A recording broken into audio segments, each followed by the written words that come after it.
राधे राधे जी। आज की कथा में आप सभी भक्तों का हार्दिक स्वागत है। भगवान श्री कृष्ण और श्रीमती राधा रानी की कृपा सदैव आप और आपके समस्त परिवार पर बनी रहे। इससे पहले के अध्याय सुनने के लिए, वीडियो को लाइक करने के लिए और कमेंट्स करने के लिए आप सभी भक्तों का बहुत बहुत आभार। और अब भगवती जगदम्बा का ध्यान करके आज की पावन कथा का प्रारंभ करते हैं।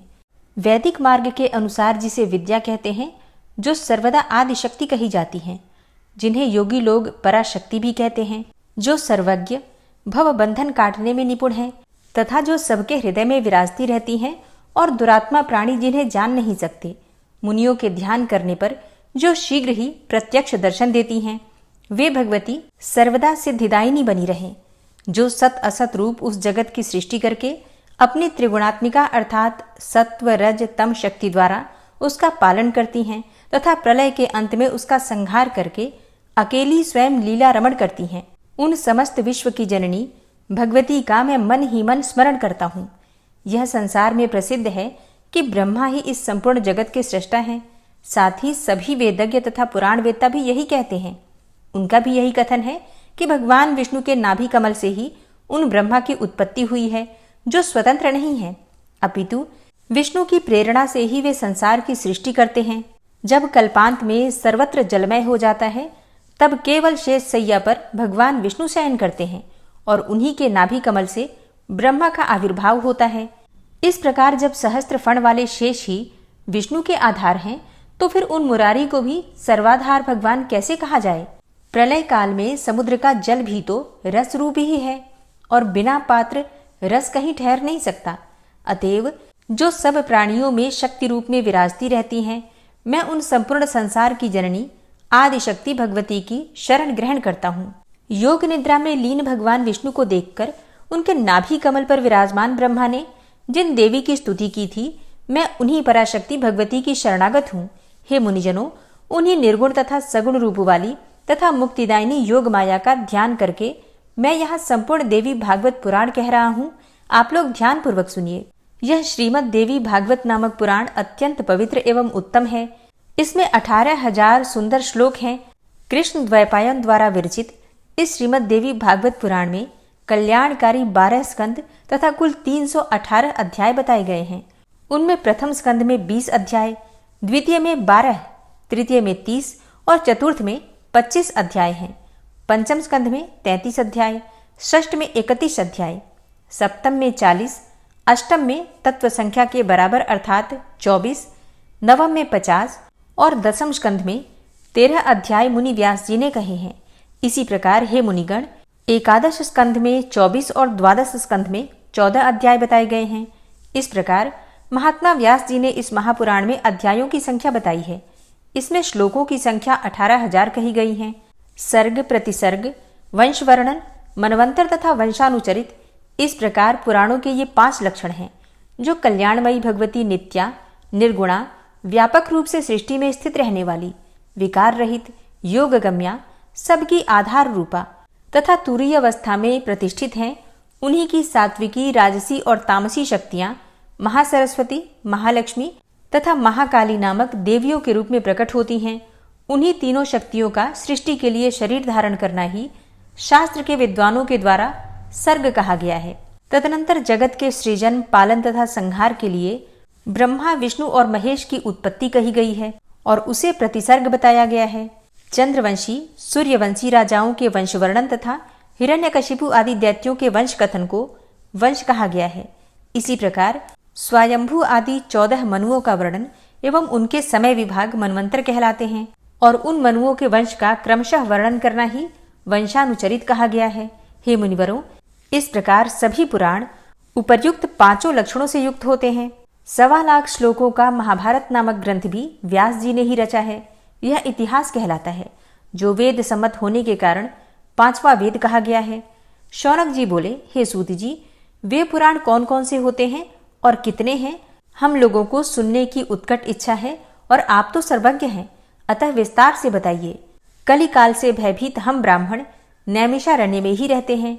ब्रह्मा जी ने मनोमय चक्र हमें देकर ये आदेश दिया था कि इसी चक्र के पीछे पीछे आप लोग चले जाएं और जहां इस चक्र की नैमी शीर्ण हो जाए, वह देश परम पवित्र कहा गया है। वहां कभी कलयुग का प्रवेश नहीं होगा। आप लोग वहां तब तक रहें जब तक कि पुनः सत्ययुग न आ जाए।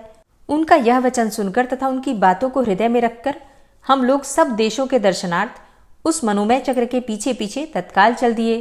चलते चलते इसी स्थान पर पहुंचकर उस चक्र की नेमी हम लोगों की देखते देखते ही शीर्ण हो गई। तभी से ये स्थान परम पवित्र नैमिष क्षेत्र के नाम से प्रसिद्ध हुआ। यहाँ कभी कली का प्रवेश नहीं होता, इसीलिए मैंने अनेक ऋषि मुनियों, सिद्धगणों एवं कली से भयभीत महात्माओं के साथ यहाँ अपना निवास बना लिया है। हम लोगों ने यहाँ पर चरु पुरोडाश आदि द्वारा अनेकों पशुवध विहीन यज्ञ किए हैं और जब तक सतयुग न आ जाए तब तक हम लोगों का यहीं रहने का दृढ़ निश्चय है। हे सूत जी, आप निश्चित रूप से हम लोगों के सौभाग्य से ही यहाँ पहुंचे हैं, इसीलिए आप इस ब्रह्म समित पावन पुराण की कथा कहिए। हे सूत जी, हम लोगों को सुनने की उत्कट इच्छा है और आप जैसे बुद्धिमान वक्ता भी प्राप्त हैं, तो हम लोग भी अपना सभी कार्य त्याग कर चित्त एकाग्र करके यहाँ स्थित हैं।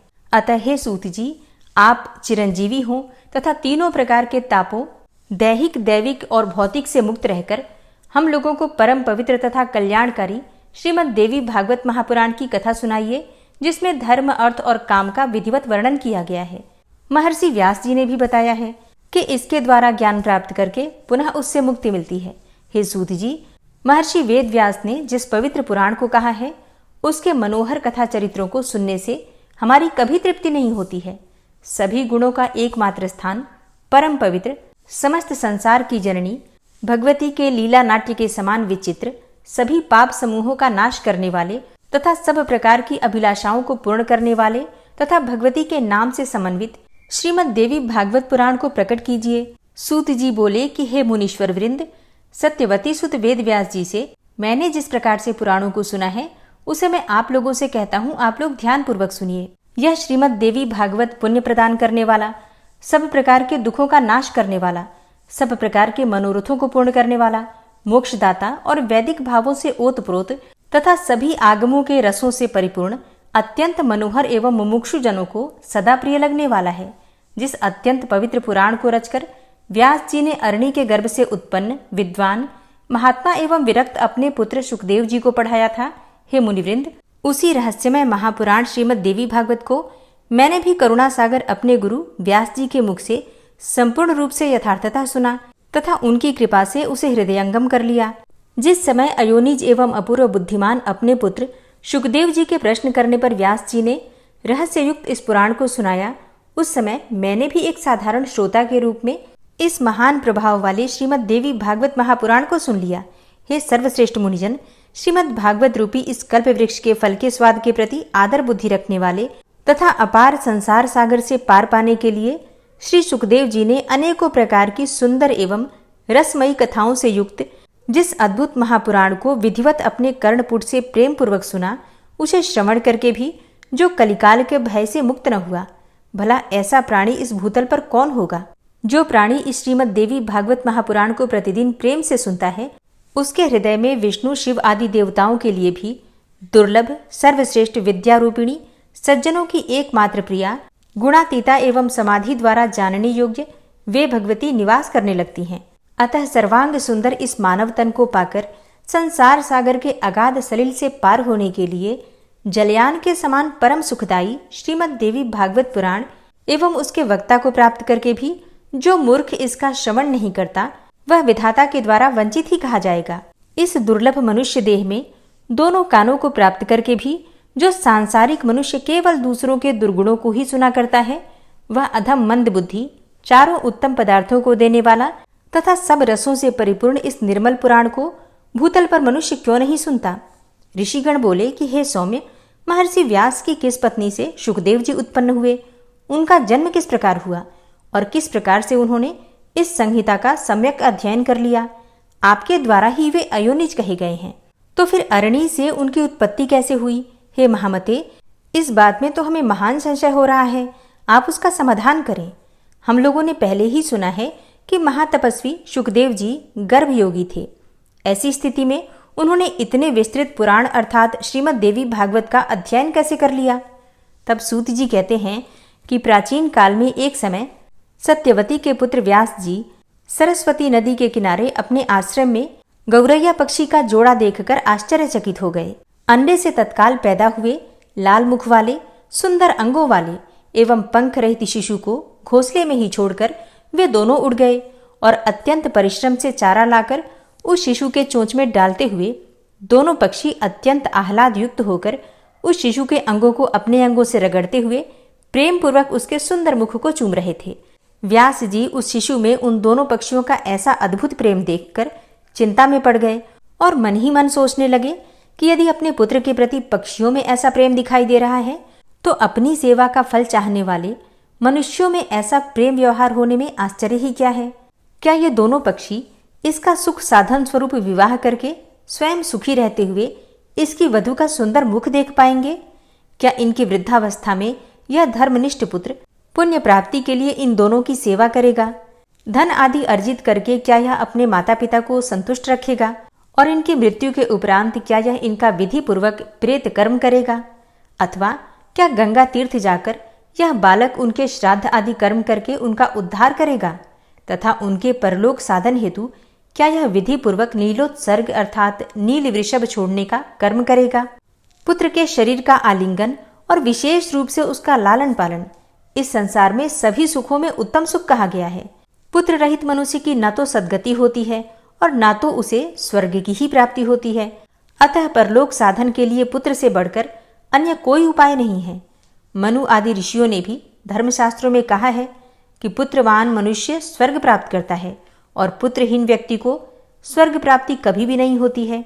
इस बात में अनुमान की कोई आवश्यकता ही नहीं है, अपितु यह प्रत्यक्ष रूप में भी देखा जाता है। साथ ही यह वेद स्मृति आदि का भी सनातन वचन है कि पुत्रवान मनुष्य पापों से मुक्त हो जाता है। रोगावस्था में तथा मरण काल में भूमि शैया पर पड़ा हुआ संतानहीन प्राणी दुखित होकर अपने मन में विचार करता है कि मेरे घर में पर्याप्त धन है, अनेकों प्रकार के पात्र हैं तथा मेरा यह भवन भी अत्यंत सुंदर है, किंतु अब इन सब का स्वामी कौन होगा? चूंकि मृत्यु काल में उस प्राणी का मन अति दुखित होकर भ्रमित होता रहता है, इसीलिए उस भ्रांत मन वाले प्राणी की दुर्गति अवश्य ही होती है। इस प्रकार अनेकानेक चिंतन करके और बार बार लंबी तथा गर्म सांसें लेकर सत्यवती पुत्र व्यास जी का मन अत्यंत खिन्न हो गया।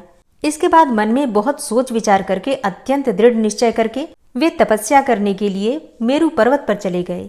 उन्होंने मन में विचार किया कि मैं विष्णु, रुद्र, इंद्र, ब्रह्मा, सूर्य, गणेश, कार्तिकेय, अग्नि एवं वरुण इन देवताओं में से किस देवता की आराधना करूं जो वर प्रदान करने में उदार तथा अभिष्ट फलों को देने वाला हो। इस प्रकार व्यास जी विचार कर ही रहे थे कि उसी समय संयोगवश मुनि श्रेष्ठ नारद जी हाथों में वीणा धारण किए हुए वहां आ गए। अब उन्हें देखकर सत्यवती पुत्र व्यास जी अत्यंत प्रसन्न हुए और उन्होंने अर्घ्य तथा आसन प्रदान करके उन मुनि से कुशलक्षेम पूछा। कुशल प्रश्न सुन लेने के पश्चात मुनिवर नारद जी ने पूछा, हे द्वैपायन, आप किस कारण से चिंताग्रस्त हैं, मुझे बताएं। तब व्यास जी बोले, संतानहीन व्यक्ति की सद्गति नहीं होती और कभी भी उसके मन में सुखानुभूति नहीं होती है। इसी बात को लेकर मैं अत्यंत दुखित हूँ और बार बार यही सोचता रहता हूँ कि मैं अभिलाषित फल देने वाले किस देवता को अपनी तपस साधना से प्रसन्न करूं। इसी चिंता में पड़ा हुआ मैं अब इसके समाधान हेतु आपकी शरण में हूं। हे महर्षि, आप तो सब कुछ जानने वाले हैं। हे कृपा सिंधु, आप मुझे शीघ्र ही बताएं कि मैं किस देवता की शरण में जाऊं जो प्रसन्न होकर मुझे पुत्र प्रदान कर दे। सूत जी बोले कि व्यास जी के द्वारा इस प्रकार पूछे जाने पर वेदवेत्ता तथा महामना महर्षि नारद अत्यंत प्रेम पूर्वक कृष्ण द्वैपायन से कहने लगे। नारद जी बोले कि हे पाराशर तनय, हे महाभाग, आपके द्वारा जो प्रश्न यहाँ मुझसे पूछा गया है वैसा ही प्रश्न पूर्व काल में मेरे पिता ब्रह्मा जी ने मधुसूदन भगवान विष्णु से किया था। मेरे पिता ब्रह्मा जी कौस्तुभ मणि की प्रभा से दीप्तिमान, शंख चक्र गदा और पद्म धारण करने वाले, पीत वस्त्र धारण करने वाले, 4 भुजाओं वाले, श्रीवत्स चिन्ह से विभूषित वक्षस्थल वाले, सभी लोगों के कारण स्वरूप देवाधिदेव, जगतगुरु, जगदीश्वर, वासुदेव, देवेश, जगतपति श्रीनाथ विष्णु को ध्यान में अवस्थित होकर कठोर तप करते हुए देखकर अत्यंत विस्मय में पड़ गए और उन्होंने पूछा। ब्रह्मा जी बोले कि हे देवाधिदेव, हे जगन्नाथ, हे भूत भविष्य वर्तमान के स्वामी, आप किस लिए यह कठोर तपस्या कर रहे हैं? हे जनार्दन, आप किसके ध्यान में लीन हैं? हे देवेश, यह देखकर मैं परम विस्मय में पड़ गया हूँ। कि समस्त विश्व का स्वामी होते हुए भी आप ऐसा ध्यान कर रहे हैं। भला इससे बढ़कर अन्य कौन सी विचित्र बात होगी। आपके नाभि कमल से प्रादुर्भूत होकर मैं संपूर्ण लोकों के कर्ता के रूप में अधिष्ठित हूँ। हे लक्ष्मीपते, आपसे भी श्रेष्ठतर कौन देवता है? उस देवता को मुझे बताइए। हे जगन्नाथ, मैं तो यही जानता हूँ कि आप ही आदि स्वरूप, सबके कारण, निर्माता, पालनकर्ता, संहारक तथा सभी कार्यों को संपादित करने वाले हैं। हे महाराज, आपकी इच्छा से ही मैं इस जगत के रचना कार्य में प्रवृत्त होता हूँ और सदा आपके ही आदेश से शंकर जी प्रलयावस्था में जगत का संहार करते हैं। हे ईश, आपकी आज्ञा से ही सूर्य आकाश में नियमित रूप से भ्रमण करता है। शुभ तथा अशुभ हवा चलती है, अग्नि ताप धारण करती है और मेघ वृष्टि करता है। तो फिर आप किस देवता का ध्यान कर रहे हैं? यह मेरी महती शंका है। मैं तो तीनों लोकों में आपसे बढ़कर अन्य किसी देवता को नहीं जानता हूँ। हे सुव्रत, मैं आपका भक्त हूँ, अतः कृपा करके अपनी तपस्या का रहस्य मुझे बताइए, क्योंकि यह तो सर्वविदित है कि महान लोग अपने भक्तों से कुछ भी गोपनीय नहीं रखते हैं। ब्रह्मा जी का वचन सुनकर भगवान विष्णु उनसे बोले कि हे ब्रह्मन, आपको अपने मन की बात बताता हूँ, आप उसे एकाग्रचित्त होकर सुने। यद्यपि सभी देव, दानव और मानव यही जानते हैं कि आप जगत की रचना, मैं जगत के पालन और शिवजी जगत के संहार के परम कारण हैं, तथापि वेद तत्वज्ञ विद्वान यह तर्क करते हैं कि किसी शक्ति के द्वारा ही आप सृष्टि के कर्ता हैं, मैं भरता हूँ और शंकर जी हरता है। जगत की रचना के लिए आप में राजसी शक्ति विद्यमान है, मुझ में सात्विक शक्ति स्थित है तथा शिवजी में तामसी शक्ति बताई गई है। और उस शक्ति के न रहने पर आप ना तो सृष्टि की रचना कर सकते हैं, न मैं पालन कार्य करने में समर्थ हो सकता हूँ और न तो शंकर संहार कर सकते हैं। तो हे विभो, हम सभी निरंतर उसी शक्ति के अधीन रहते हैं। हे सुव्रत, अब प्रत्यक्ष तथा परोक्ष से संबंधित दृष्टांत भी आप सुनिए। इसमें कोई संशय नहीं है कि मैं परतंत्र होकर शेष शैया पर शयन करता हूँ और उसी शक्ति के अधीन होकर समय पर काल का वशवर्ती होकर मैं शयन से उठता हूँ। उसी शक्ति का अवलंबन प्राप्त करके मैं सदा तपश्चरण करता रहता हूँ। मैं कभी लक्ष्मी के साथ सुखपूर्वक विहार करता हूँ और कभी दानवों के साथ अत्यंत भीषण, शरीर को चूर्ण कर देने वाला तथा लोगों को भयभीत कर देने वाला युद्ध भी करता हूँ। हे धर्मज्ञ, आप तो प्रत्यक्ष जानते हैं कि पूर्व समय में मेरे द्वारा उस महासिंधु में 5000 वर्षों तक भीषण बाहु युद्ध किया गया था। हे देव, कान की मैल से उत्पन्न हुए अत्यंत दुष्ट, मदोन्मत्त तथा अहंकारी मधुकैटभ नामक दोनों दानवों का मैंने देवी की कृपा से ही संहार किया था। हे महाभाग, क्या आप उस समय परात्पर कारण स्वरूपा महाशक्ति को जान नहीं पाए थे? अतः बार बार क्यों पूछ रहे हैं? उसी शक्ति की इच्छा से मैं परम पुरुष के रूप में महासागर में विचरण करता हूँ और विभिन्न युगों में कच्छप, वराह, नृसिंह तथा वामन के रूप में अवतरित होता रहता हूँ। तिर्यक योनि में उत्पन्न होना किसी के लिए भी प्रिय नहीं होता। मैं अपनी इच्छा से वामन, वराह आदि योनियों में उत्पन्न नहीं होता हूँ, अपितु इसमें उसी शक्ति की प्रेरणा ही परम कारण है। भला ऐसा कौन होगा जो लक्ष्मी के साथ परम सुखदायक विहार का त्याग करके मत्स्यादि नीच योनियों में जन्म लेगा?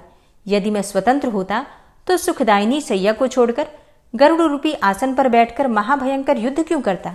हे अजय, प्राचीन काल में एक बार आपके समक्ष ही धनुष की प्रत्यंचा टूट जाने के कारण मेरा सिर छिन्न हो गया था। तब शिल्पकारों में श्रेष्ठ आपने फिर से मेरे धड़ पर घोड़े का सिर जोड़ दिया था। हे लोक निर्माता, उसी समय से मैं हयग्रीव नाम से लोक प्रसिद्ध हुआ। यह सब आपके सामने घटित हुआ था। यदि मैं स्वाधीन होता तो संसार में यह विडंबना कैसी होती? अतएव मैं स्वतंत्र नहीं हूँ, अपितु सर्वथा उसी शक्ति के अधीन हूँ। मैं निरंतर उसी शक्ति का ध्यान करता रहता हूँ। हे कमलोद्भव, मैं इसके अतिरिक्त अन्य कुछ भी नहीं जानता। नारद जी बोले, हे व्यास जी, भगवान विष्णु ने ब्रह्मा जी से इस प्रकार कहा था। हे मुनिश्रेष्ठ, मेरे पिता ब्रह्मा जी ने वे सब बातें मुझसे कही थी, अतः आप भी कल्याणकारी पुत्र प्राप्ति के उद्देश्य से सर्वथा संशय रहित होकर अपने हृदय कमल में देवी भगवती के चरणारविंद का ध्यान कीजिए। वे देवी आपके समस्त अभिलषित फलों को अवश्य प्रदान करेंगी। सूत जी बोले, नारद जी के ऐसा कहने पर सत्यवती पुत्र व्यास जी देवी के चरणारविंद में अपना ध्यान केंद्रित करते हुए तपस्या करने के लिए पर्वत पर चले गए। तब ऋषियों ने पूछा, हे सूत जी, हमारा चित्त संदेह रूपी सागर में पूर्णतः डूबता जा रहा है, क्योंकि आपने महान आश्चर्यजनक तथा संसार को विस्मित कर देने वाली यह बात कह दी कि विष्णु के शरीर से उनका सिर अलग हो गया था और वे सर्वपालक जनार्दन पुनः हैग्रीव हो गए थे। वेद भी जिन भगवान विष्णु का स्तवन करते हैं, समस्त देवता जिनका आश्रय ग्रहण करते हैं, जो आदि देव हैं, जगत के स्वामी हैं और सभी कारणों के भी कारण हैं, दैव योग से उनका भी मस्तक कैसे कट गया? हे महामते, वह सब आप हमसे विस्तार पूर्वक शीघ्र कहिए। सूत जी बोले कि हे मुनियों, आप सभी लोग एकाग्रचित्त होकर परम तेजस्वी देवाधिदेव भगवान विष्णु का चरित्र सुनिए। किसी समय वे सनातन देव विष्णु 10,000 वर्षों तक भीषण युद्ध करके अत्यंत थक गए थे। तदनंतर एक समतल तथा शुभ स्थान पर पद्मासन लगाकर पृथ्वी पर स्थित प्रत्यंचा चढ़े हुए धनुष पर कंठ प्रदेश अर्थात गर्दन टिकाए हुए उस धनुष की नोक पर भार देकर लक्ष्मीपति भगवान विष्णु सो गए और थकावट के कारण दैव योग से उन्हें गहरी नींद आ गई। कुछ समय बीतने के बाद ब्रह्मा, शिव तथा इंद्र सहित सभी देवता यज्ञ करने को उद्यत हुए। वे सब देव कार्य की सिद्धि हेतु यज्ञों के अधिपति जनार्दन भगवान विष्णु के दर्शनार्थ वैकुंठ लोक गए। उस समय उन्हें वहां ना देखकर वे देवतागण ज्ञान दृष्टि से देख करके वहां पहुंचे जहां भगवान विष्णु विराजमान थे। वहां उन्होंने सर्वव्यापी भगवान विष्णु को योग निद्रा के वशीभूत होकर अचेत पड़ा हुआ देखा। तब वे देवगण वहीं रुक गए। सभी देवताओं के वहां रुक जाने के बाद जगतपति विष्णु को निद्रामग्न देखकर ब्रह्मा, रुद्र आदि प्रमुख देवता अत्यंत चिंतित हुए। तदनंतर इंद्र ने देवताओं से कहा, हे श्रेष्ठ देवगण, अब क्या किया जाए? हे श्रेष्ठ देवताओं, अब आप सभी यह विचार करें कि इनकी निद्रा किस प्रकार भंग की जाए। तब शिवजी ने इंद्र से कहा कि इनकी निद्रा को भंग करने से महान दोष लगेगा, किंतु हे श्रेष्ठ देवगण, यज्ञ कार्य भी अवश्य करणीय है। इसके बाद परमेष्ठी ब्रह्मा जी ने पृथ्वी पर स्थित धनुष के अग्रभाग को खा जाने के लिए दीमक का सृजन किया। उन्होंने यह सोचा कि दीमक के द्वारा धनुष का अग्रभाग खा जाने पर धनुष नीचा हो जाएगा, तब देवाधिदेव विष्णु निद्रा मुक्त हो जाएंगे और ऐसा हो जाने पर निस्संदेह देवताओं का संपूर्ण कार्य सिद्ध हो जाएगा। अतः सनातन ब्रह्मा जी ने दीमक को इस कार्य के लिए आदेश दिया। तब दीमक ने ब्रह्मा जी से कहा कि देवाधिदेव जगतगुरु लक्ष्मीपति भगवान विष्णु का निद्रा भंग मैं कैसे करूं? क्योंकि नींद में विघ्न डालना, कथा में विघ्न डालना, पति पत्नी के बीच भेद उत्पन्न करना एवं माँ पुत्र के बीच वैर भाव पैदा करने के लिए षड्यंत्र करना, ये सभी कार्य ब्रह्म हत्या के समान कहे गए हैं। अतः मैं देवाधिदेव भगवान विष्णु का सुख क्यों नष्ट करूं? हे देव, उस धनुष का अग्रभाग खा जाने से मेरा क्या लाभ है, जिसके लिए मैं ऐसा पाप करूं? स्वार्थ के वशीभूत होकर ही समस्त लोग पाप कार्य में प्रवृत्त होता है, इसीलिए मैं भी इसमें कोई स्वार्थ सिद्धि होने पर ही इसका भक्षण करूंगा। तब ब्रह्मा जी बोले कि सुनो, हम लोग यज्ञ में तुम्हारे भाग्य की व्यवस्था कर देंगे, इसलिए तुम अविलंब भगवान विष्णु को जगाकर हम लोगों का कार्य संपन्न कर दो। होम कार्य में आहुति प्रदान करते समय जो हव्य आसपास गिरेगा उसी को अपना भाग समझना और अब तुम शीघ्रता पूर्वक हमारा कार्य करो। सूत जी बोले कि हे ऋषियों, ब्रह्मा जी के इस प्रकार कहने पर दीमक ने धरातल पर स्थित धनुष के अग्रभाग को शीघ्र ही खा लिया, जिससे कि धनुष की डोरी मुक्त हो गई और प्रत्यंचा के खुल जाने पर धनुष का वह ऊपरी कोना मुक्त हो गया। इस प्रकार एक भीषण ध्वनि उत्पन्न हुई, जिससे वहां सभी देवगण भयभीत हो गए।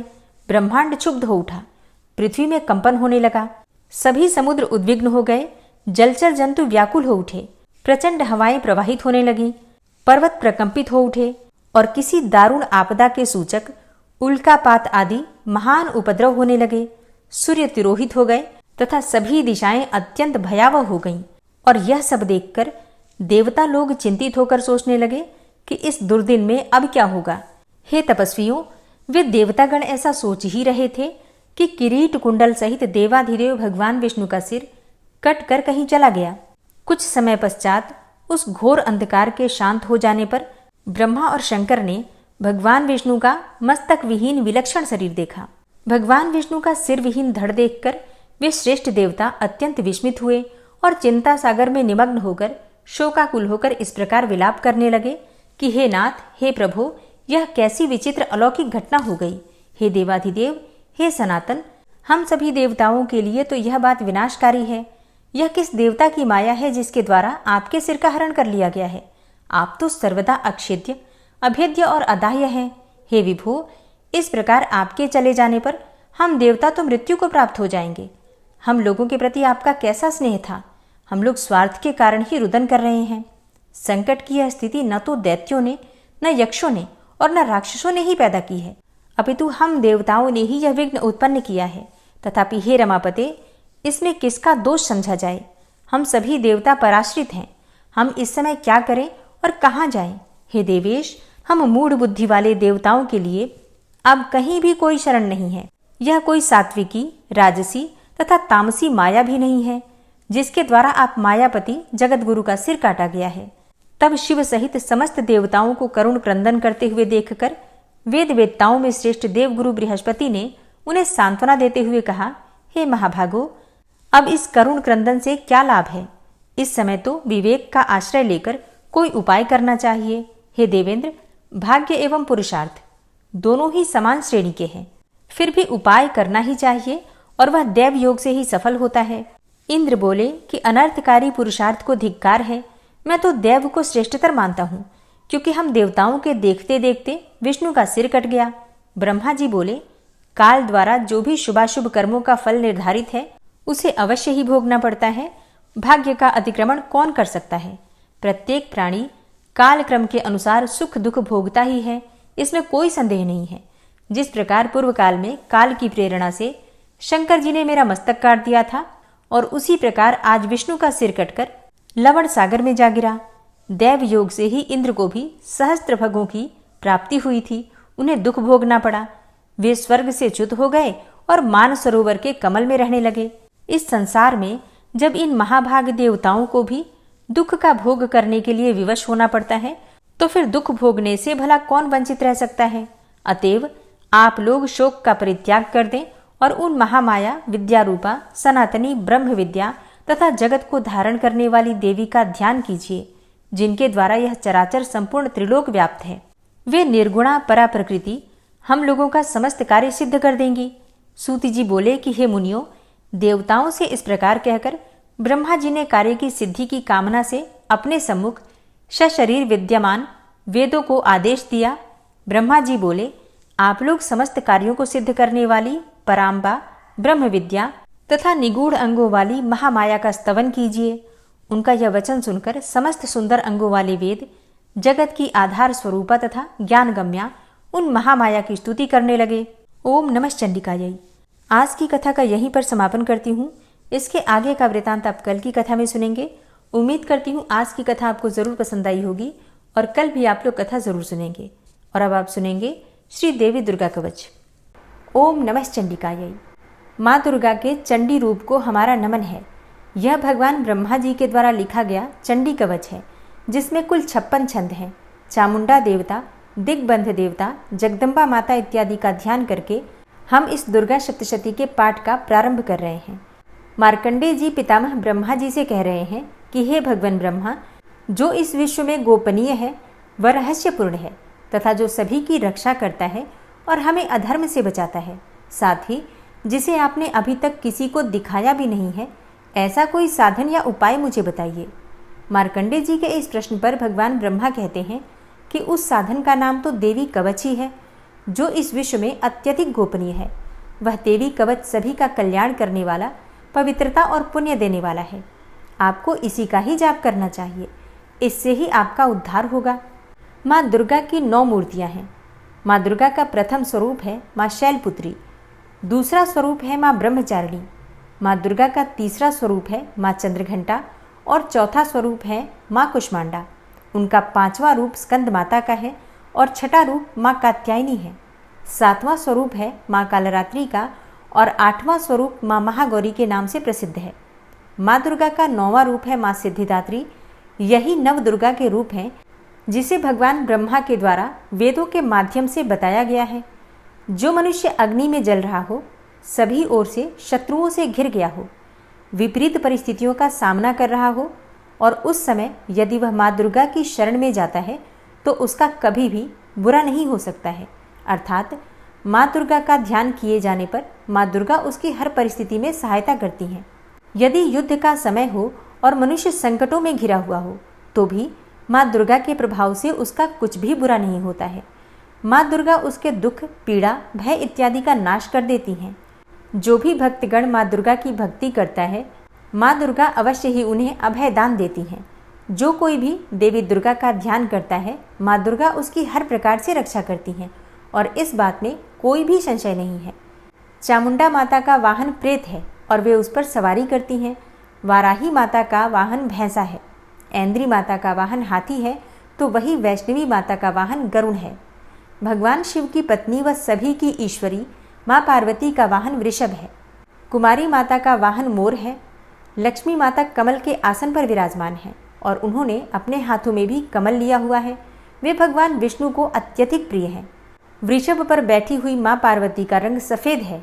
भगवान ब्रह्मा की पत्नी माँ ब्राह्मी या माँ सरस्वती हंस पर बैठी हुई हैं और सभी प्रकार के आभूषण पहने हुए हैं।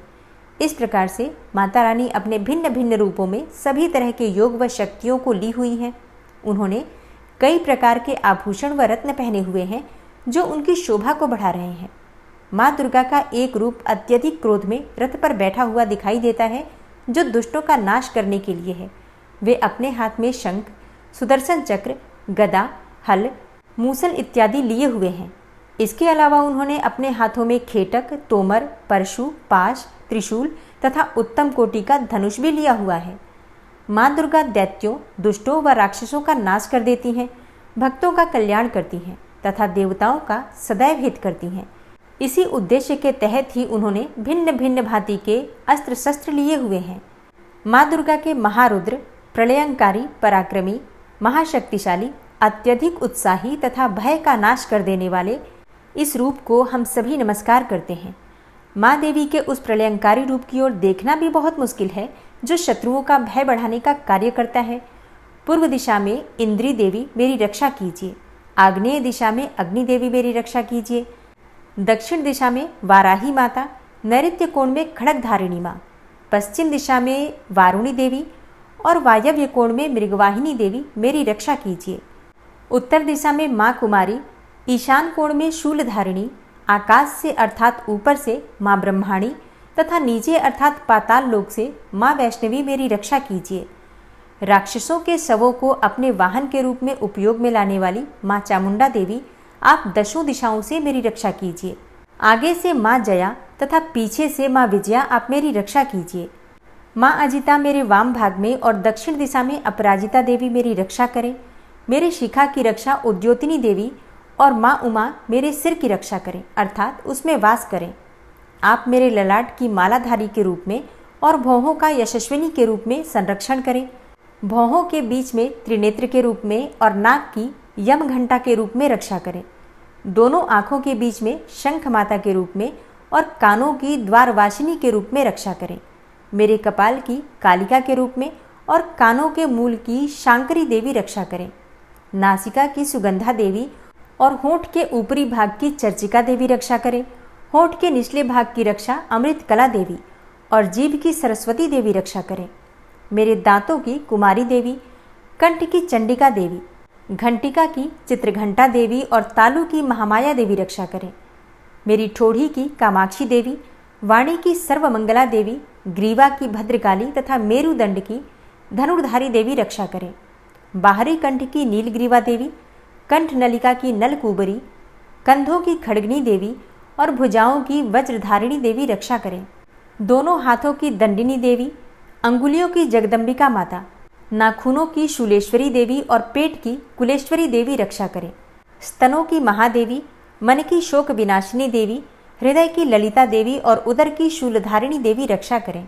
नाभि की कामिनी देवी, गुहा की गुहेश्वरी देवी, लिंग की पूतना व कामिका देवी तथा गुदा की महिषवासिनी देवी रक्षा करें। कटिभाग की भगवती देवी, घुटनों की विंध्यवासिनी देवी, जांघों की महाबला देवी रक्षा करें और सभी कामनाओं को पूरा करें।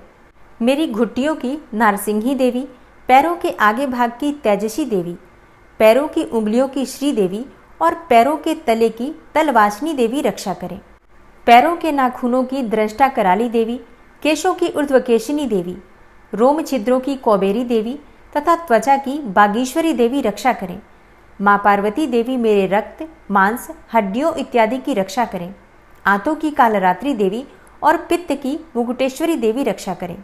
पद्म कोशों की माँ पद्मावती देवी, कफ की चूड़ामणि देवी, नाखूनों की धार की ज्वालामुखी देवी और शरीर की संधियों की अभेद्या देवी रक्षा करें। मेरे वीर्य की रक्षा माँ ब्रह्माणी देवी, छाया की छत्रेश्वरी देवी तथा धर्मधारिणी देवी मेरे अहंकार व मन और बुद्धि की रक्षा करें। हे माँ दुर्गा, आप मेरे प्राणों, व्यान, उदान की समान रूप से रक्षा करें। वज्रहस्ता देवी मेरे प्राणों की रक्षा करें और मेरा कल्याण करें। आप मेरी सभी इंद्रियों, रस, रूप, गंध, शब्द व स्पर्श में बसती हैं।